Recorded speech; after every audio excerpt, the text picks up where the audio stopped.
questions. Do you have trouble sharing your real feelings with your spouse? I believe all of us do from time to time, but if that's a chronic challenge, that's important. Some communications tools and skills to be able to work through creating a safe zone and what the boundaries are to be able to make it okay for you to share your real feelings with your spouse. Has your relationship lost the romantic spark it once had?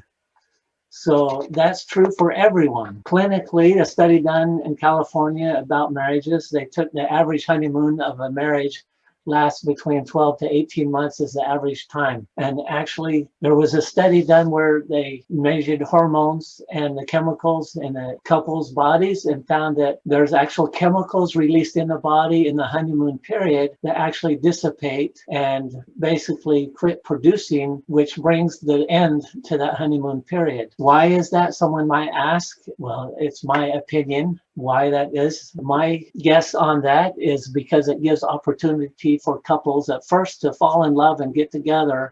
But then once you're together, then when the honeymoon wears off, that's opportunity to grow and mature in other areas, not just physically, but emotionally, mentally, spiritually, and socially.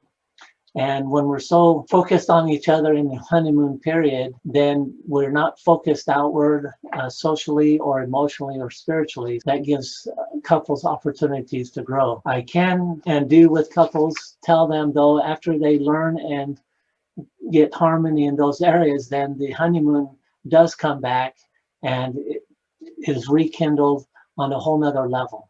And couples that come in and they work through the learning and applying and doing the homework, they learn to create a relationship that's better than they ever had before. Even couples, and statistically, couples who have had affairs, 50% divorce and 50% work it through. And couples that I've helped work through having affairs, they say to me a year to 2 years later that their relationship is better than it ever had been before even the affair occurred.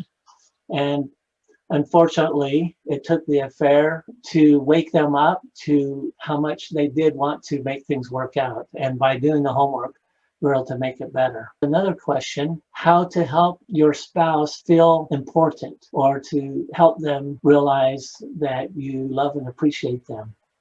If we express love and appreciation every day, that's helpful.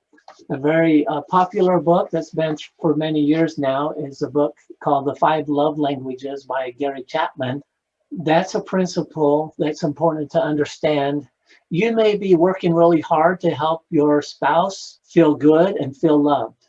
And that's great. It's good to work and do those things. Those are never bad to be doing. But what I find often with couples is that, and as individuals, we often give out what we really want. That's the most common human thing that we do, is to give what we want. We learn in the 5 love languages that not everyone feels love in the same way. You can go over to Gary Chapman's quiz and find out what love languages are your priorities.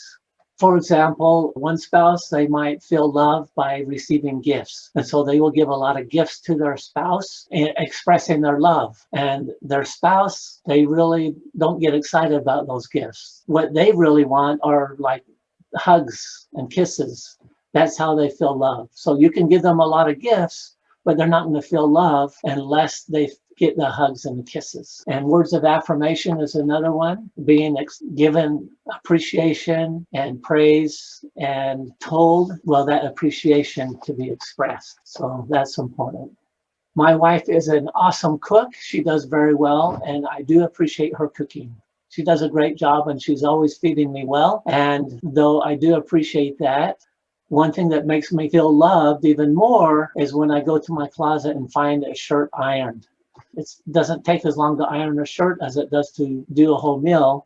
I would never want her to stop cooking for sure. But even though I do appreciate cooking, ironed shirt feels love to me.